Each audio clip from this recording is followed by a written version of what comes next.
Egypt, land of the pyramids and pharaohs. One of the most studied and scrutinized civilizations of the ancient world, and yet it remains veiled in mystery. In this video, we are going to see that the Qur'an reveals secrets about Egypt that until recently were lost to mankind.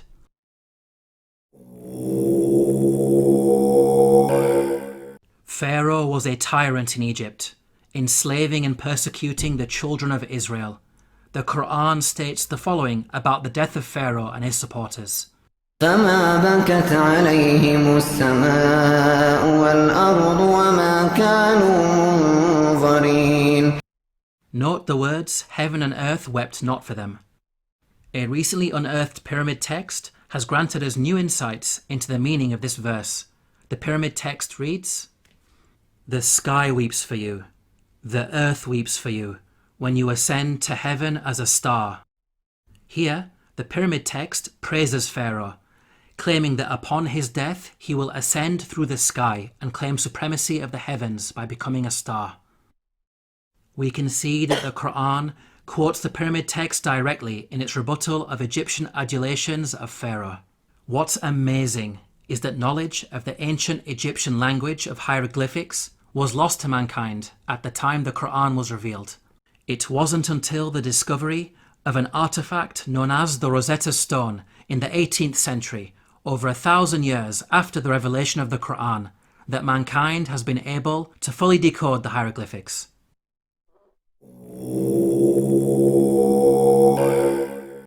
When you hear the word Pharaoh, what comes into your mind? Most people think of the supreme ruler of Egypt. This is correct, but the word did not always refer to the supreme ruler. Ancient Egyptian history is divided into different periods. The word Pharaoh, Egyptian Perah, had different meanings depending on the period of Egyptian history. Historically, the word Pharaoh only started being used as a title for the supreme ruler much later in Egyptian history, during the New Kingdom period. Before this, the word meant great house and was used to refer to the royal palace. The Encyclopedia Britannica states, Pharaoh, originally the royal palace in ancient Egypt. The word came to be used for the Egyptian king under the New Kingdom. Let's now analyze the Qur'an's accounts about Egypt in light of these historical facts. Like the Bible, the Qur'an discusses the prophets Joseph and Moses, who both spent time in Egypt. Joseph is dated by scholars to either the Middle Kingdom or Second Intermediate period, well before Pharaoh meant ruler. In the story of Joseph, the Qur'an repeatedly uses the word king to refer to the ruler of Egypt. He is never once called Pharaoh. Moses is dated by scholars to the New Kingdom period. In the story of Moses, the Qur'an repeatedly calls the ruler Pharaoh. He is never called king. We can see that the Qur'an is accurate in its use of language when it comes to describing the leader of Egypt at different periods in its history.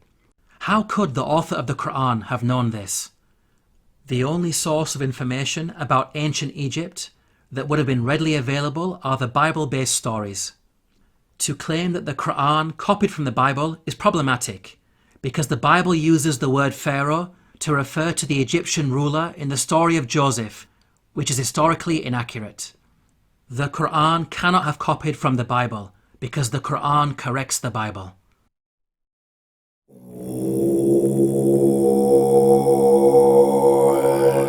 The Bible explicitly states that at the time of the Exodus, the Israelite men were vast in number.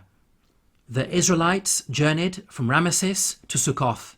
There were about 600,000 men on foot, besides women and children.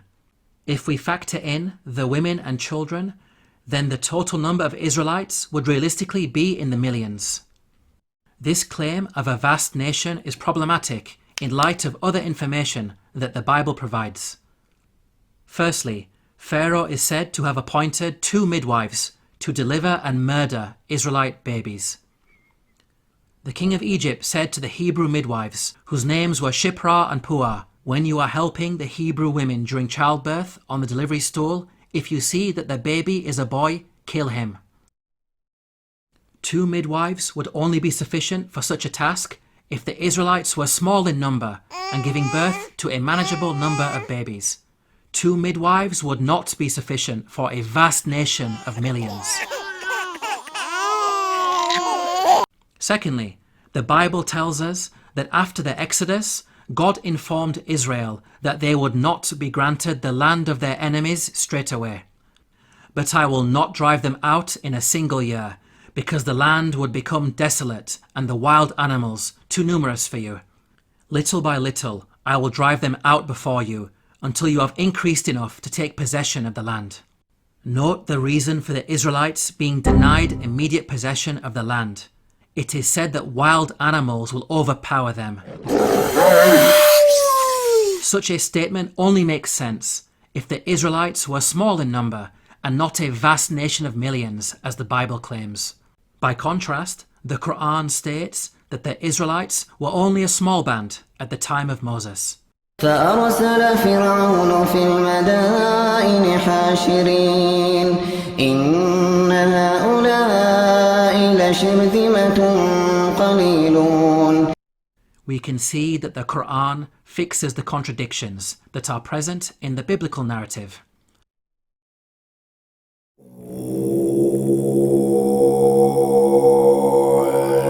The Qur'an states that the punishment of crucifixion was used in ancient Egypt from the time of Moses all the way back to the time of Joseph. Now, the word crucifixion typically brings to mind the Roman cross. However, in antiquity, there were different forms of crucifixion. Professor of Archaeology David Chapman wrote, "In studying the ancient world, the scholar is wise not to differentiate too rigidly the categories of crucifixion, impalement, and suspension. Hence, any study of crucifixion conceptions in antiquity must grapple with the broader context of the wide variety of penal suspension of human beings." The Arabic words translated as crucified in the Quranic verses all contain the root word solaba. Arabic dictionaries state that this root carries a number of meanings, including to harden or stiffen and to extract oily matter from bones. This word does not only mean death by being hung on a Roman cross. Rather, it indicates any method of execution which makes the body hardened or stiffened and results in the leaking of bodily fluids. So, impalement, suspension, and the Roman cross are all included without making any distinction. Archaeological evidence shows that the ancient Egyptians used to crucify people by impalement on a stake. The following entry is taken from an Egyptian-German dictionary of hieroglyphics. Note the hieroglyph which depicts an impaled man. This is a punishment that was used throughout the different periods of ancient Egypt. The Abbot Papyrus is dated to the New Kingdom period. It mentions an oath that includes impalement. He took an oath on pain of being beaten and of being impaled. The earliest evidence for crucifixion by impalement is Papyrus Bulaq 18, which is dated to the early Second Intermediate period. It states, "A bloodbath had occurred with wood. The comrade was put on the stake." We can see that crucifixion by impalement on a stake was carried out during the New Kingdom period, and at least as far back as the Second Intermediate period. These time periods cover both Moses and Joseph, which shows that the Qur'an is historically accurate. As well as mentioning crucifixion, the Qur'an also narrates the following threat of mutilation made by the Pharaoh of Moses. لأقطعن أيديكم وأرجلكم من خلاف ولأصلبنكم أجمعين. Historically, we know that capital punishment in ancient Egypt became more severe with the advent of the New Kingdom period, which is the time of Moses. In fact, the specific punishment of mutilation is primarily associated with the New Kingdom period. For example, the Turin Judicial Papyrus records, "Persons to whom was done punishment by severing their nose and ears on account of them ignoring the good instruction said to them." These details about crucifixion and mutilation are missing in the Bible.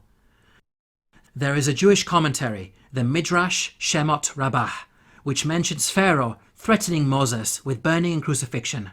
But this is a much later work that was composed centuries after the Qur'an was revealed.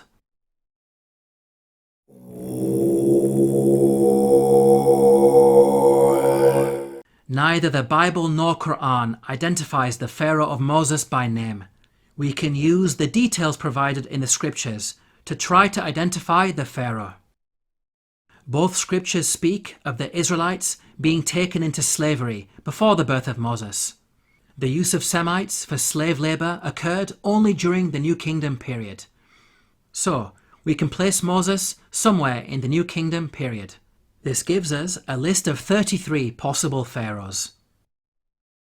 Both scriptures also speak of an exodus of the Israelites out of Egypt.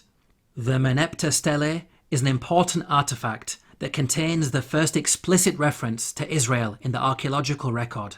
It is dated to around 1208 BCE. It discusses the land of Canaan and mentions the Israelites in relation to Canaan, indicating that the Exodus had already taken place by this date. The artifact is contemporaneous to the pharaoh Merneptah. This means that the Exodus had to take place before Merneptah, since Merneptah was alive and in power after the Exodus and not drowned in the sea. This establishes an upper boundary in the timeline of the pharaohs. From the point of view of both the Bible and Quran, we are now left with 18 pharaohs as candidates who may have ruled during the time of Moses. Let's now delve deeper into the biblical narrative. The Bible claims that there were 2 different pharaohs who were in power. The first died while Moses was in hiding in Midian. When Pharaoh heard of this, he tried to kill Moses, but Moses fled from Pharaoh and went to live in Midian. During that long period, the king of Egypt died. The new Pharaoh continued his predecessor's persecution of the Israelites, and it was his second Pharaoh who was later drowned when Moses crossed the sea. The Bible gives us a timeline for these events. The burning bush encounter with God took place when Moses was 80 years old. So from his birth to the Exodus, there was a span of at least 80 years, during which 2 pharaohs ruled Egypt. Now, there is a big problem if we compare this biblical narrative to the timeline of the pharaohs. We've seen that the Bible claims exactly 2 pharaohs ruled during the 80-year period, from the birth of Moses to the Exodus. If we consider the number of years that each of the pharaohs ruled, we can see that there is no 80-year period during which only 2 pharaohs ruled. Any given 80-year period will give you at least 3 pharaohs in power. We can see that the biblical narrative contradicts the historical evidence. Let's now compare the Quranic narrative. Unlike the Bible, the Qur'an depicts a single pharaoh reigning from the birth of Moses all the way up to the Exodus. The Qur'an informs us that Moses fled to Midian when he reached the age of maturity. The Qur'an defines the age of maturity as 40 years old. The Qur'an also informs us that during his time in Midian, Moses spent 8 to 10 years in the service of his father-in-law before returning to Egypt to face Pharaoh. This means that Moses was at least 48 years of age when the Exodus happened. The only Pharaoh during the New Kingdom period who had such a lengthy reign as an absolute ruler was Ramesses II, who ruled for 66 years. The Quranic account is perfectly in line with the historical evidence and fixes the chronological issues that are present in the biblical narrative.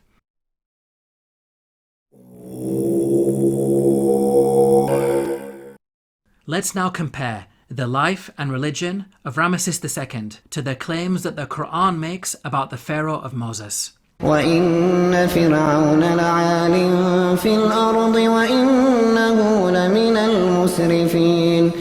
This claim that the Pharaoh of Moses was extravagant has been proven by archaeological discoveries, which show that Ramesses II was the grandest of the pharaohs. The archaeologist Peter Clayton wrote, "His genuine building achievements are on a Herculean scale." The archaeologist Eric Uphill wrote, "The palace of Ramesses was probably the vastest and most costly royal residence ever erected by the hand of man." The Egyptologist Kenneth Kitchen wrote, "Certainly, in his building works for the gods, Ramesses II surpassed not only the 18th dynasty, but every other period in Egyptian history. With regards to the religion of the Pharaoh of Moses, the Qur'an makes the following claim. فحشر فنادى فقال أنا ربكم الأعلى. The Qur'an states that the Pharaoh of Moses was arrogant, exalting himself to the position of God. Modern archaeological discoveries have proven this to be true. Ramesses II built the great temple at Abu Simbel to honour himself. Its entrance is flanked by 4 colossal statues of Ramesses II, which dwarf the statue of Ra-Horakhti, god of the horizon, located above it. This temple also contains an image of Ramesses II making a sacrifice to his divine self.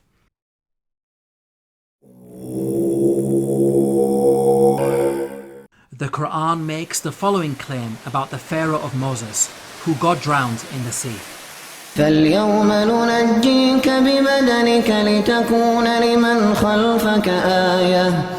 We can see that the Qur'an explicitly states that the Pharaoh's body will be preserved as a sign for future generations. Note that the Qur'an never makes such a statement about any of the other destroyed nations that it discusses, typically stating that their abandoned buildings and ruins have been made signs for later generations. This claim about a body being preserved is unique to the Pharaoh of Moses. The body of Ramesses II was discovered by archaeologists in the year 1881 CE. The mummy has been on display in the Cairo Museum, and over the last century it has been seen by millions of tourists from all over the world. In the following documentary, Sir Tony Robinson states that Ramesses II is one of the few pharaohs whose body has survived largely intact. Just across the river from Luxor lies the famous Valley of the Kings, where Ramesses himself was buried. His mummy was discovered in 1881. One of the few pharaohs whose body has survived largely intact. Historically, priests had concealed his body in a secret location in the year 1000 BCE because of a problem with grave robbers. Nothing was known about his mummy in the intervening period of almost 3,000 years. At the time the Qur'an was revealed, the whereabouts and fate of Pharaoh's body was unknown. During the 3,000-year period in which the body was hidden, it could easily have been damaged or stolen. It may have even remained lost forever, locked away in its secret location, never to be rediscovered. If you think about it, these statements in the Qur'an are not only historically accurate, but also represent quite a bold prophecy.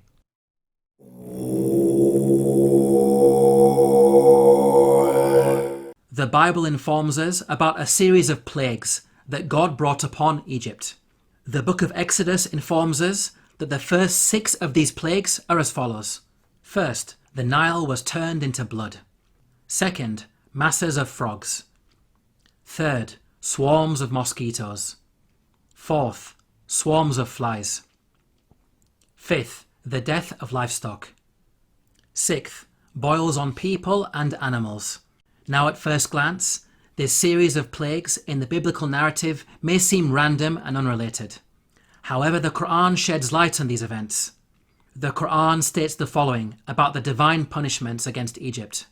فأرسلنا عليهم الطوفان والجراد والقمل والضفادع والدم آيات مفصلات فاستكبروا. Notice the first punishment mentioned by the Qur'an, a flood. This is an important detail that is not found in the Bible. This punishment of a flood actually explains the 6 seemingly random and unrelated plagues in the biblical narrative. A flood would result in high concentrations of red earth entering the Nile River and causing a blood-like colour, killing fish and making the water undrinkable, as described in the biblical narrative. This phenomenon is attested to historically, as recorded by a Middle Kingdom Egyptian sage. See, the river is blood. One shrinks from other people and thirsts for water. The rest of the biblical plagues are also easily explained as a consequence of the flood. Frogs, mentioned in plague number 2, are known to fill the land after Nile floods. The death of the frogs recorded in the biblical narrative can be caused by contamination of anthrax that was carried over from the rotting fish. Mosquitoes, mentioned in plague number 3, proliferate after Nile floods, as the pools of water left over from the flooding would have allowed them to overbreed. Swarms of flies, mentioned in plague number 4, will be brought about by the massive death of frogs on the land. The death of pasturing livestock, mentioned in plague number 5, can be explained by anthrax, as brought on the land by the frogs. The boils on humans and cattle, mentioned in plague number 6, may have been caused by bites. The stable fly in particular is infamous for its vicious biting of mammals. We can see that the Qur'an's mention of a flood easily explains the biblical plagues, which are not random as initially appears to be the case, but in fact a series of interrelated events.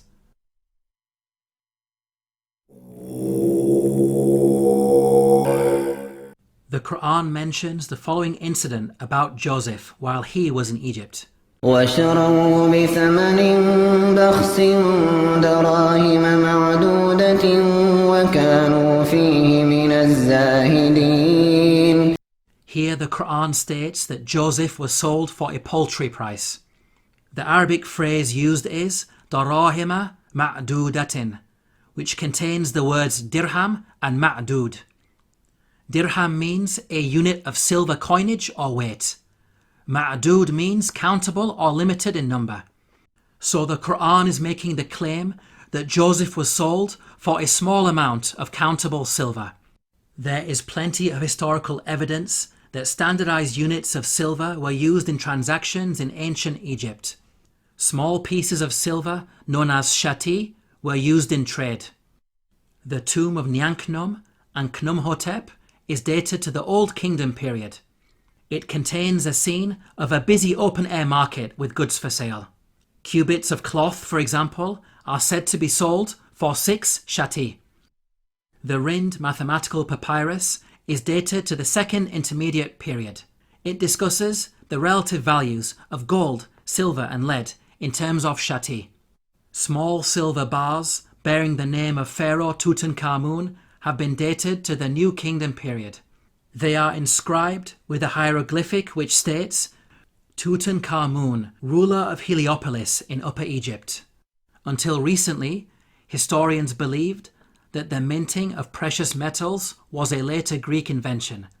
These recent Egyptian archaeological discoveries have forced historians to completely revise their understanding of coinage in the ancient world. How is it possible that such knowledge was revealed in the Qur'an nearly 1,500 years ago? The Bible mentions that Joseph was sold for 20 of silver. However, this sale is said to have taken place with some Arabs outside Egypt. By contrast, the Qur'an states that the sale took place inside Egypt. So, the Bible could not have been used as a source by the Qur'an. It is in fact the Bible that contains historical errors when it comes to coinage. For example, the Bible makes the claim that a gold coin known as the darik was used at the time of King David. They gave toward the work on the temple of God 5,000 talents and 10,000 dariks of gold. As historians point out, the darik is named after the Persian leader Darius the Great, who lived hundreds of years after King David. The Jewish Encyclopedia acknowledges this error. A notable instance of anachronism occurs in 1 Chronicles 29:7. Gold dariks, coins which were not struck before the time of King Darius I, i.e. more than 400 years after David.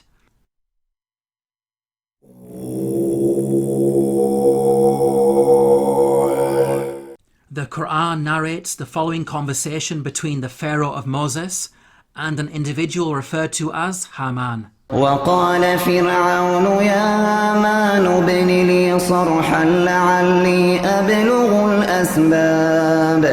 أسباب السماوات فأطلع إلى إله موسى وإني لأظنه كاذبا. Here Pharaoh commanded Haman to build a tower that would allow him to reach the heavens. It's important to understand that Pharaoh's intention was not to literally scale a tower to reach the sky. Rather, it's a reference to the Egyptian belief that after death, the Pharaoh would ascend from earth to heaven, taking his place among the gods. As we covered earlier, the author of the Qur'an had an awareness of ancient pyramid texts that detailed such beliefs. Egyptian monuments housed the bodies of dead pharaohs. These monuments acted as a bridge between this world and the next. They were filled with religious writings that served as instructions to help the dead pharaoh ascend to the heavens. Hence, the person in charge of constructing such a monument for Pharaoh would not only need to be skilled in architecture, but also highly knowledgeable in religion, a builder-priest of sorts. Let's now turn to history to see if we can identify an individual known as Haman, who was both a builder and a priest. Earlier we concluded that Ramesses II was the pharaoh at the time of Moses, so we will focus on this time period.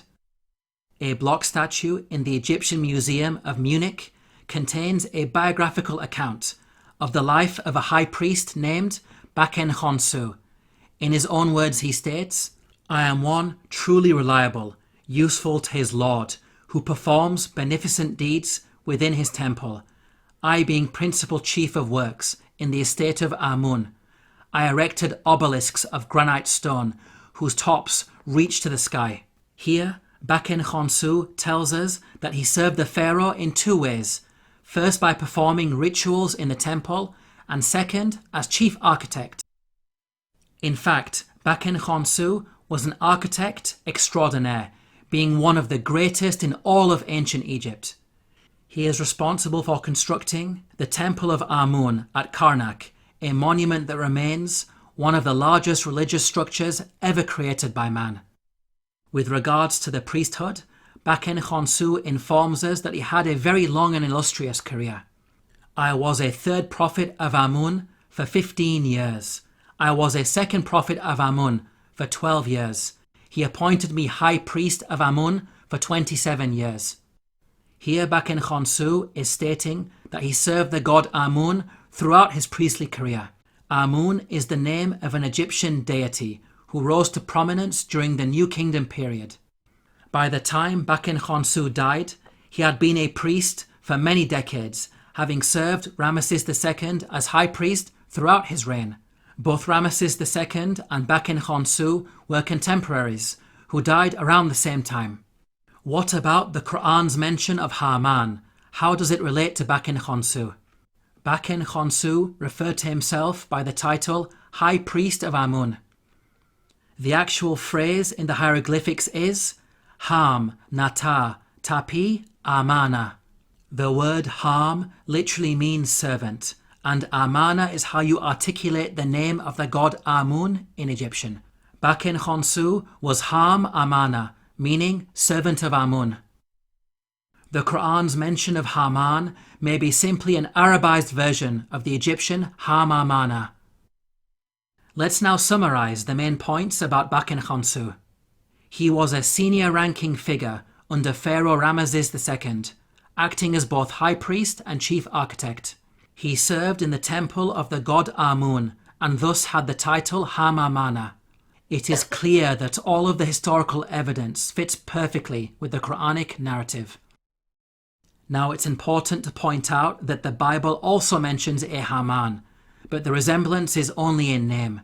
The biblical Haman served under a Persian king and bears no relation to the Quranic Haman of Egypt. Yet again, these are details that are completely missing in the biblical narrative. In this video, we have seen that the Qur'an has a remarkable insight into many facets of ancient Egypt, revealing long-lost knowledge while also correcting the Bible. Claims that the author of the Qur'an copied from the Bible are clearly rubbished in light of such facts. The Qur'an boldly declares its origins. تنزيل الكتاب لا ريب فيه من رب العالمين